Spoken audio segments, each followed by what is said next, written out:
Kagaya kagabi, pag uwi ko, sabi ko, patay ko. Marami na namang motor doon sa kapitbahay ko. Hindi na ako bumababa para paalisin yung motor nila. Pag nakita na nila ako parating, tinatanggal na nila lahat ng motor nila. May birthday pala. No? Hindi ako bumaba na sa sasakyan. Sabi ko sa anak ko na, saan mo nga yung gate? Hindi ako magbukas, no? Hindi ako bumaba na sa sasakyan hanggang sa nakapasok sa loob ng sasakyan, di ba? So, kaya ito patok sa bahay. Nagbigay na pagkain kasi may birthday, no? hindi na ako nagalit, no? So, alam na nila, no? Kasi hindi naman ako ano eh. Mas maganda kasi yung tahimik ka lang. Mas kinakatakutan ng mga tao yung tahimik kasi maingay. Alam niyo ba yun? Alam niyo yun? Kaya tahimik lang ako sa lugar namin. Kaya natatakot sila, no? Ibig sabihin, tahimik lang, no? Kaya sabi ko nga, yung sa kapitbahay ko na doon, hindi na nakakarinig ng kwento ko, na nakilala niya na taga-tundo ko dati, no? Dati rin ako maraming bisyo ng araw. So, mabait na sila sa akin, no? Pag dumadating na ako, lahat ng sounds nila, pinapahinaan na nila. Pag nagiginuman sila, hindi lang sila nakaharang sa gate ko, doon na lang sila sa gate nila. Ganun lang. Parang tundo-toys, no?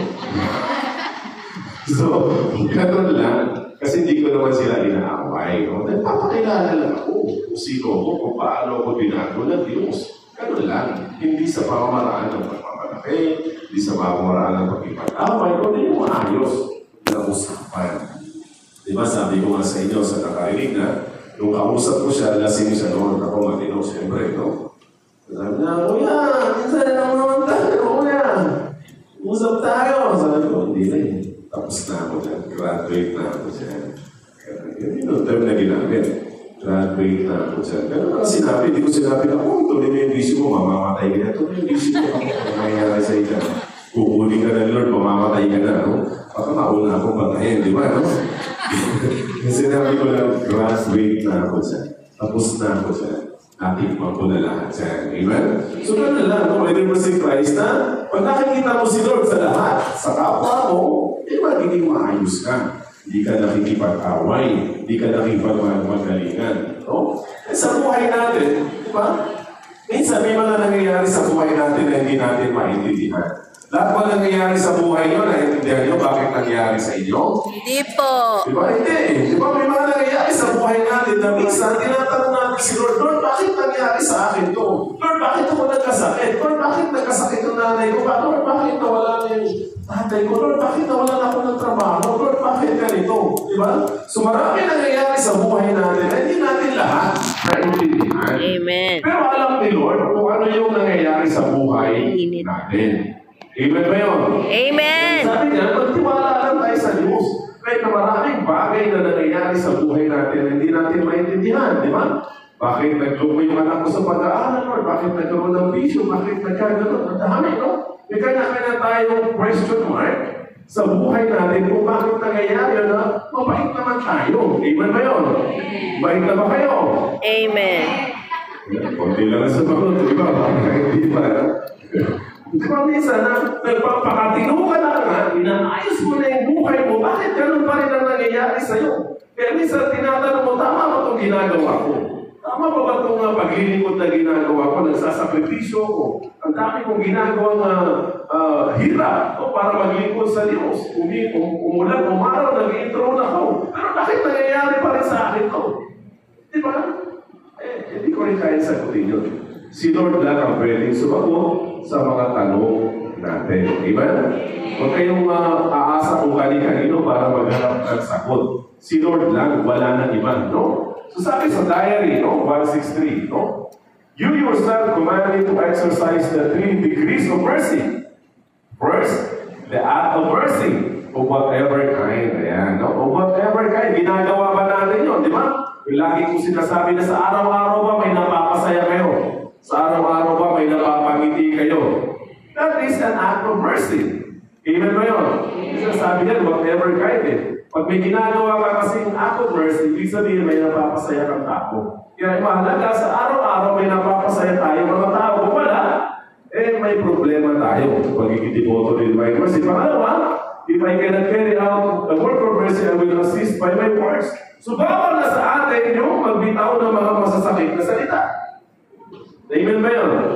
Wala na sa atin nagmumura. Wala na sa atin nanlalait. Wala na sa atin nag-isip ng or nagsasabi ng pangit sa kapwa natin. Kaya gusto mo na bitawan, ha? Bakit siya yung napili ng pangit-pangit? Di sila bagay, no? Eh, ba't kayo nasuot yan? Mahal-mahal, pero hindi na bagay sa kanya. Baduwi. Di ba na sinasabi yun? Sinasabi niyo pa ba yun? Hindi na po. Talaga? Di ba? Wala na eh. Dapat wala nang lumalabas na pangit na panangalita mo lang sa atin. Pangatlo, prayer. If I cannot show mercy by these words, I can always do so by prayer. By prayer, as sabi niya, reaches out even there where I cannot reach out physically. Kaya nga, di ba sa prayer natin and to the whole world, pinagdadasal natin ang buong mundo. Amen ba yun? Kaya mahalaga sa atin, nung na nagbabasa tayo ng mga news, di ba? Huwag kayo sa Facebook tingtingin, huwag kayo sa TikTok. Kasi sa TikTok, patay na si Kim Atienza, di ba? Pero nagwala pa.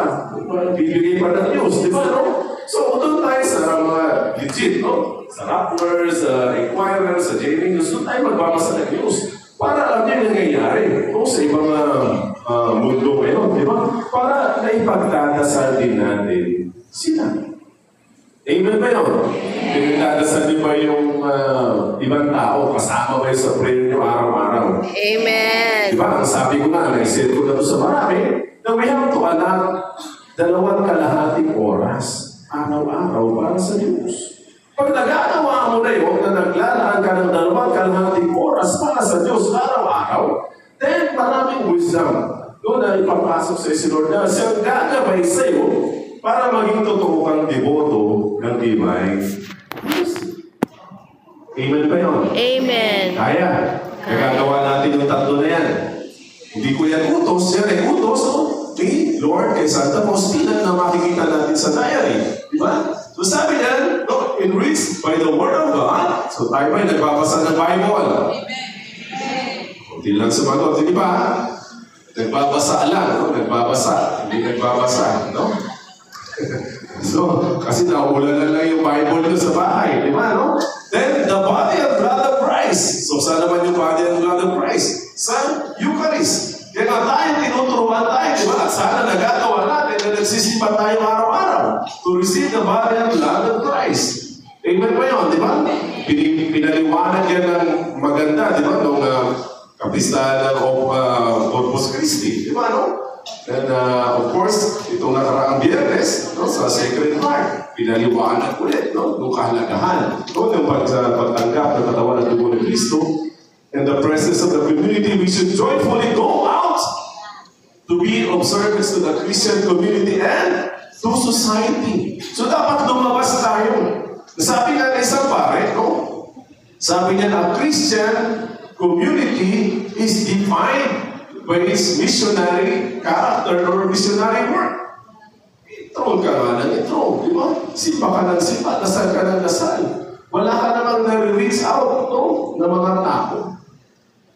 Amen ba yun? No, lalo na yung mga less fortunate, di ba?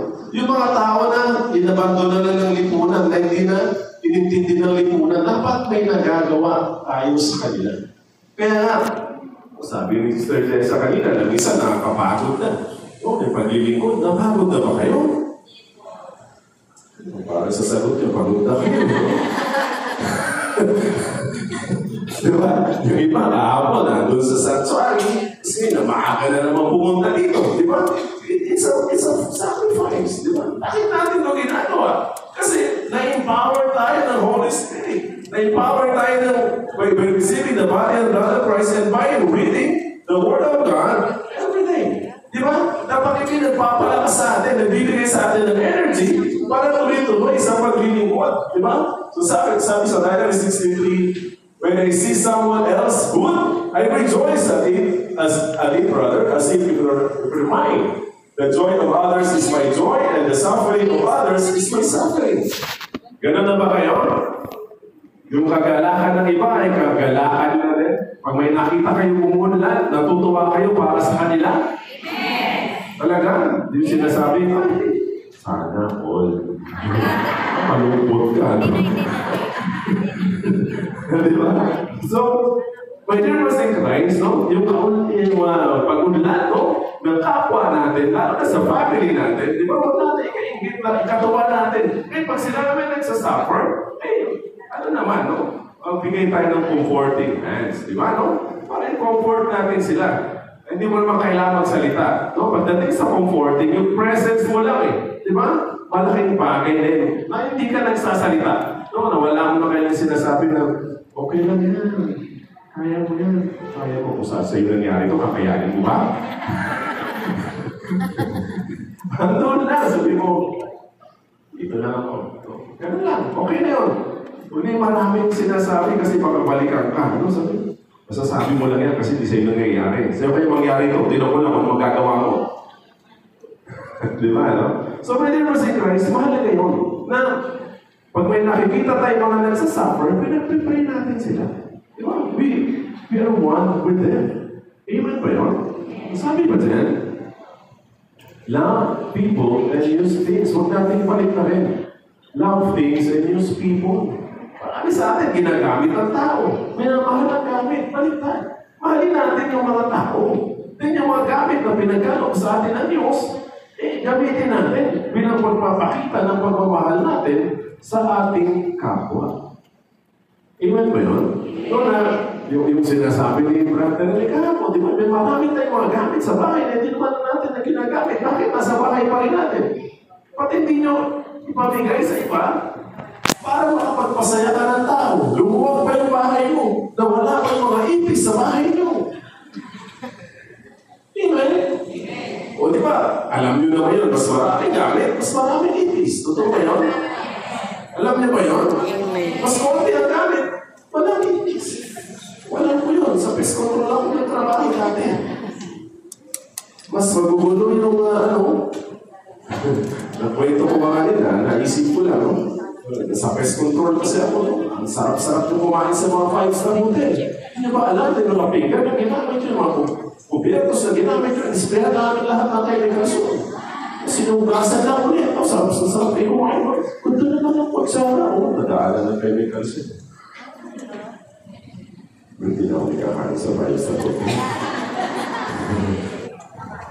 Totoo po yan. Kaling ko ako sa pest control, mga 5-star hotel yung mga delivery namin. Anyway, napunta lang ako doon. So, mahalin natin yung tao. Yung mga gamit natin. Paluwagin natin ang bahay natin. Diba? Kaya natin yan, itulong natin yan. So, may outreaches sa mga community natin, nagpapakain tayo. Huwag na lang antayin. Na, kailan ulit yung schedule natin. Pwede ka naman gumawa niyan on your own eh.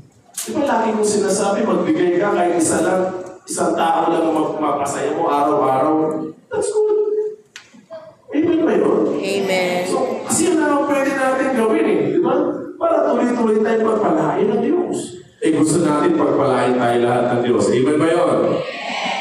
Meron ba kayong pinapasaya na tao araw-araw? Kung wala, hindi kayo masasayahin ng Diyos. Amen ba yun? So, yun na lagi natin sinasabi na hindi ito paramihan.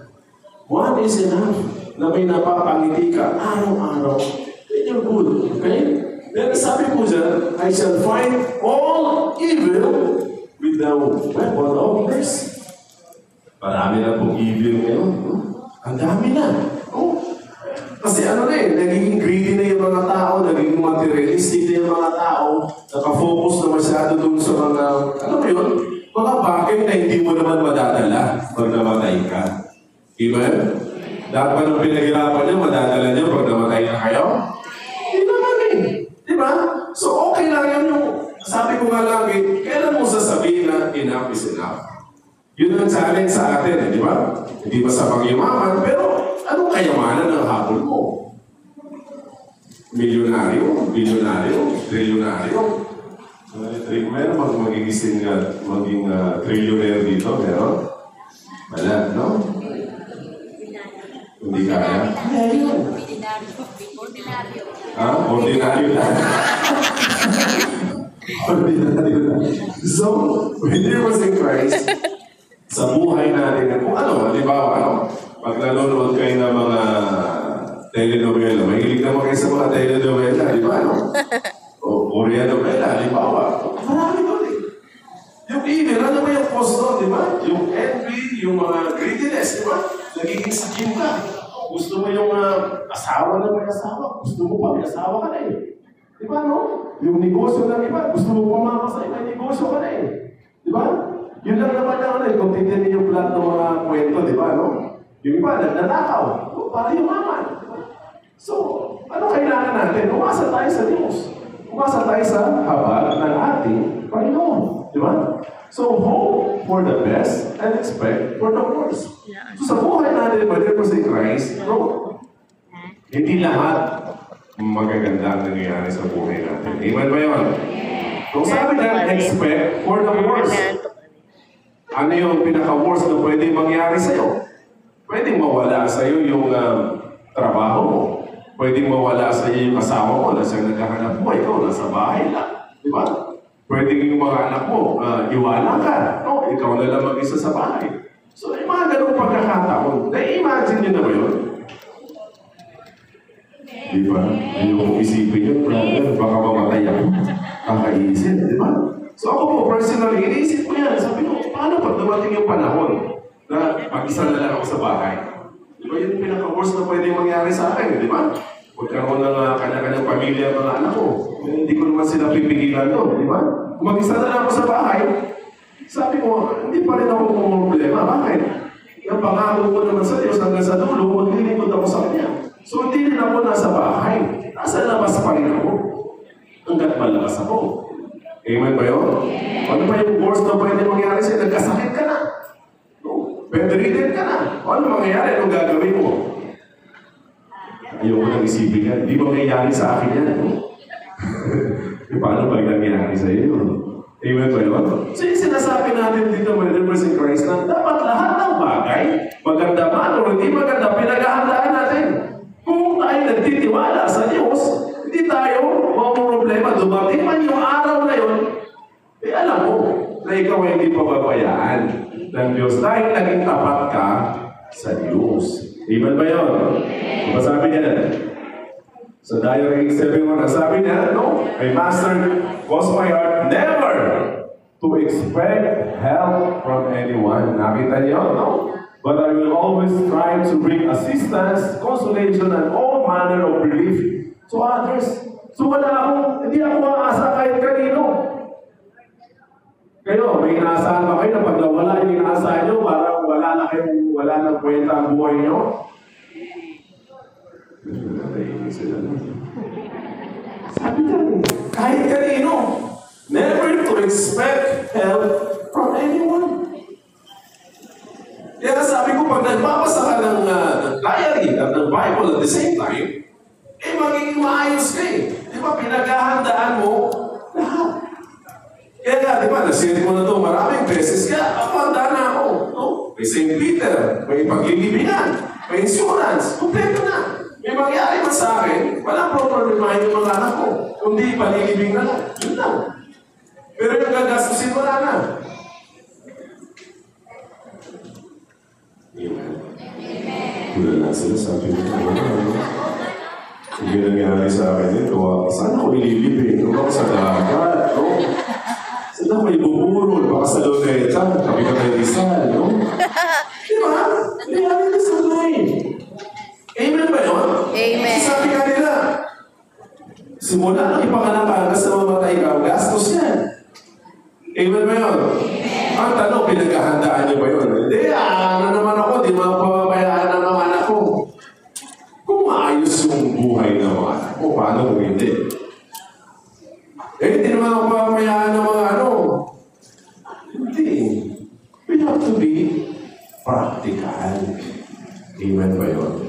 Kaya ako, dahil nakakabasa ko ng ganyan, sabi ko, hanggang sa dulo, hindi ako aasa kahit sa sarili kong pamilya. Aasa lang ako kay Divine Mercy.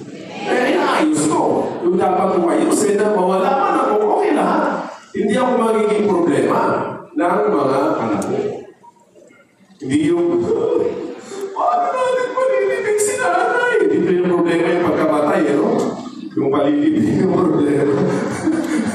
Umiiyak, hindi dahil namatay ka, kundi umiiyak na doon sa gagastusin.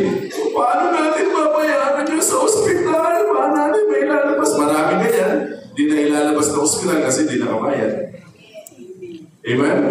Problema mo na yung namatay, problema pa paano ilalabas sa ospital. Dami ganyan eh. Amen? So kung ikaw ay naniniwala sa Diyos at binabasa mo yan, tuturuan ka ng Diyos kung paano ayusin ang buhay mo. Hindi lamang doon sa spiritual, kasama doon sa physical, kasama doon sa financial, kasama yan eh. Amen ba yun? So ganun lang yung pwede mo si Christ, no? Kaya sinasabi ko lagi sa mga magulang na malungkot sila. Sinasabi nila na, dugot pa kami sa pinuhunan ko para mapag-aral ka, ginabang ko. Pag-aaral mo, talaga, hindi malinis ka pa rin, Iba, leptospirosis, Hindi mo pwede asahan yung mga anak mo. Amen ba yun? Magkaroon kanya-kanya buhay yan eh. Susupan mo ba sa anak mo yung pagpapaaral mo sa kanila? Di ba, wag nyo gawing insurance sa mga anak mo. Bakit sa lapat? Bakit lagi? Di anak ko may magbibigay na sa akin ng allowance. Asa.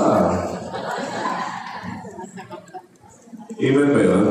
So ayusin natin, Kung tayo nakikipagrelasyon sa Diyos, ang role natin is, Lord, i-bless mo ako para mas marami ako mga tao na matulungan. Amen ba yun? So ganun lang yun, pwede mo si Christ. Simula sa araw na to, huwag sasama ang loob nyo pag hindi kayo naabutan ng mga anak nyo. Kasi may pangailangan din sila. So sino may kasalanan doon? Ikaw ba o yung anak mo?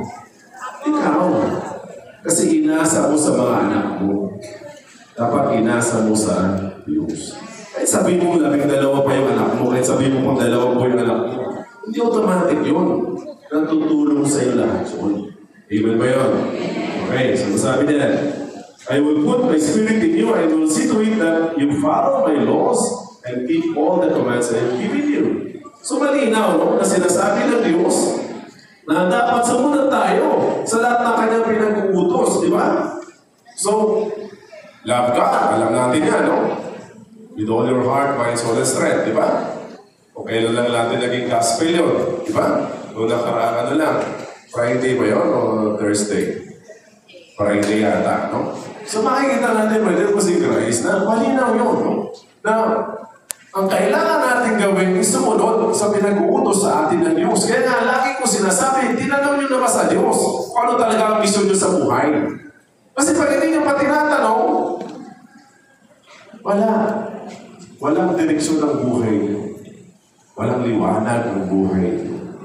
Kaya mahalaga na tinatanong si Lord, ano ba mission ko talaga?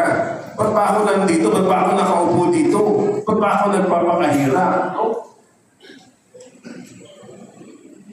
Tinanong niya na po ba si Lord? Hindi pa din. Kailan nyo tatanungin? Lord? Wala na. Baka hindi na makasagot si Lord, Huling-biling ang muna yun. Commandments. Diba, So, mahalaga yun. At tinanong mo si Lord. Otherwise, napakahirap ng buhay. We resemble God most. Sabi niya, when we forgive our neighbors. God is love, goodness, and mercy. So mahalaga, na tuloy-tuloy tayo nagiging mapagpatawan.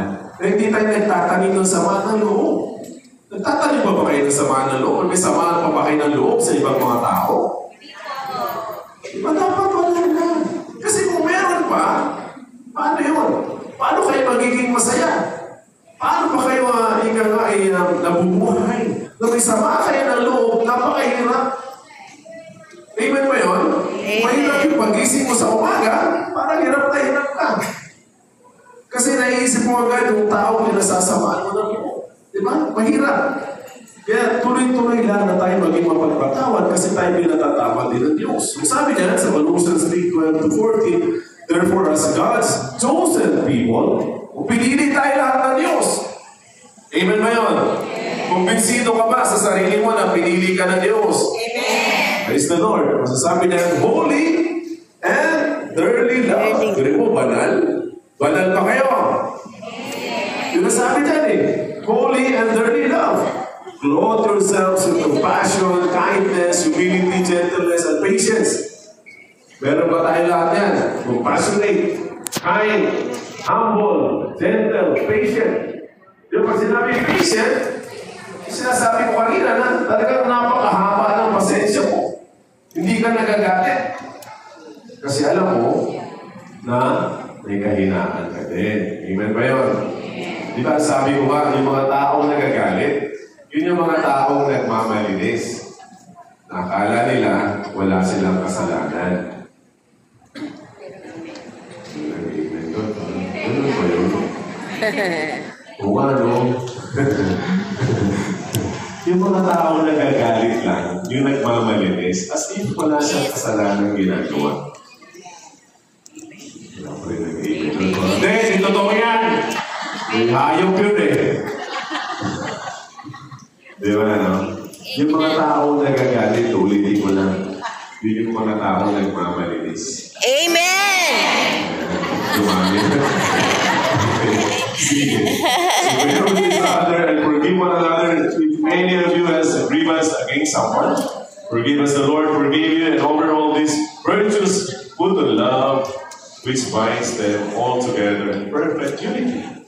So, walang unity kung merong unforgiveness. Di ba? Mahirap magkaisa ng isang pamilya, lalo na kung galit si nanay kay tatay, galit si tatay kay nanay, galit si nanay sa mga anak, may mga anak, galit sa kanilang mga magulang. Walang unity.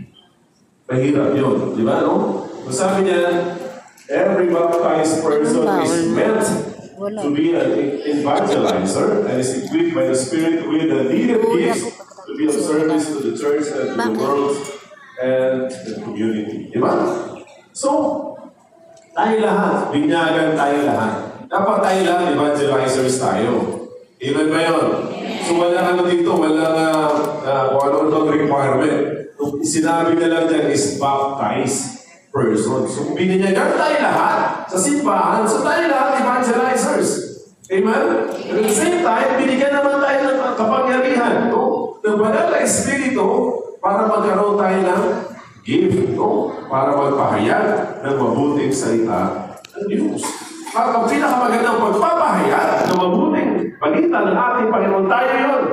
Sabi nga nila, we are the walking Bibles. Amen ba yun? Kapag nakikita ka ng mga mahal mo sa buhay, nakakilala sa iyo, nakikita nila ang presensya ng Diyos sa iyo.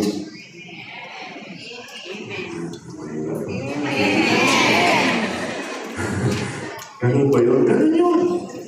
Walking Bibles tayo lahat. Tayo lahat yun. Kasi binyagan tayo lahat. Hindi mo pwede sabihin, hindi, sa mga paring lang, hindi, sa mga madre lang, hindi, sa mga ano lang, hindi. Yun ang requirement eh. Baptized person. Amen? So, kung ano ka man, housewife, no? O executive ka, kung ano man ang pinagkakabalahan mo sa buhay, kung as long as binyagan ka, you are an evangelizer.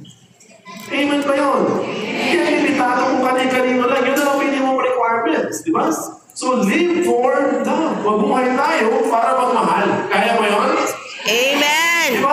Kung nabubuhay ka lang para magmahal, ang saya ng buhay. Ano ba kayo nakita nagmamahal pero malungkot?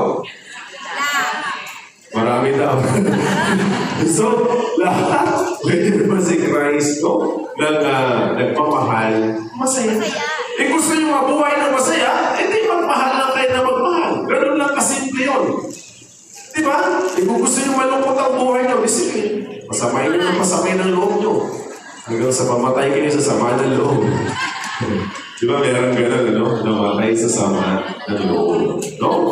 O, meron gano'n, diba? Ako mahilig ako makipag face to face, no? Sa mga nakaburol. Hindi yung mga nakremate, yung mga nakaburol, no?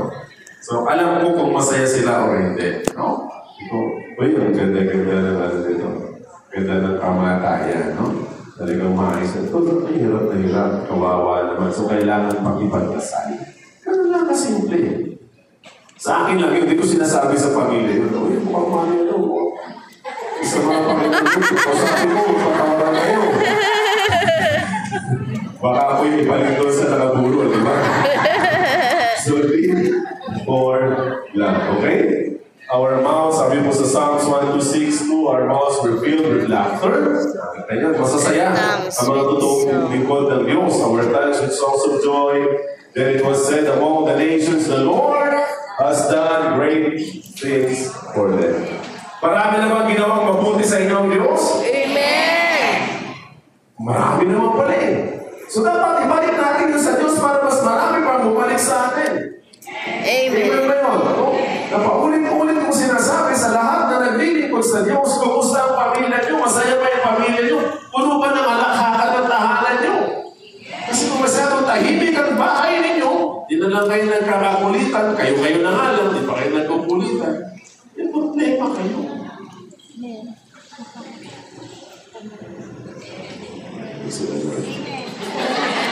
Diba yung bahay natin, kapag ikaw ay naglilingkod sa Diyos, mas nagiging masaya ang pamilya mo.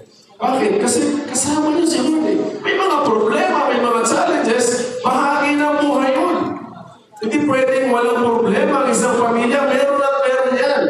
Pero, hindi nagiging daan para mawala ang saya sa loob ng tahanan. Kasi nandun si Lord sa yung hari ng pamilya natin. Di ba? So, kung marami nang ginawa magandang bagay sa atin, ano naman ang ginagawa natin? Dapat hindi tayo nagiging tamad. No? Tayo na pinagkatiwalaan ng Diyos, tayo lahat. No? Huwag yung sasabihin na, kasi ganito lang ako puro tayo excuses. Sabihin, hindi ako marunong magsalita. Hindi ko alam yan. Kinakabahan ako. Anong sasabihin doon? Sayang yung pagkakataon ng pinagkatiwala sa atin ng Diyos. So build a culture of mercy. Sabi niya, think mercy, speak mercy, do mercy. Yun lang ang kailangan natin gawin. So lahat ng ginagawa natin, kasi nga, divine mercy is a way of life. So buo tayo ng kultura, ng isang merciful family. Again, ang lahat ng application nito within Mercy Christ, nagsisimula lahat sa pamilya natin. Kung di natin ito nagagawa sa pamilya natin, mahirap na gawin ito sa labas. Kahit na mag-intron ka pa araw-araw, kahit mag-intron ka pa 3 times a day, para malibre yung almusal tanghalian na punan mo, wala rin. Kung hindi mo ito nasisimulan sa pamilya mo. Amen? So lahat ng pwede pa si Christ pag nagagawa na natin, napakadali.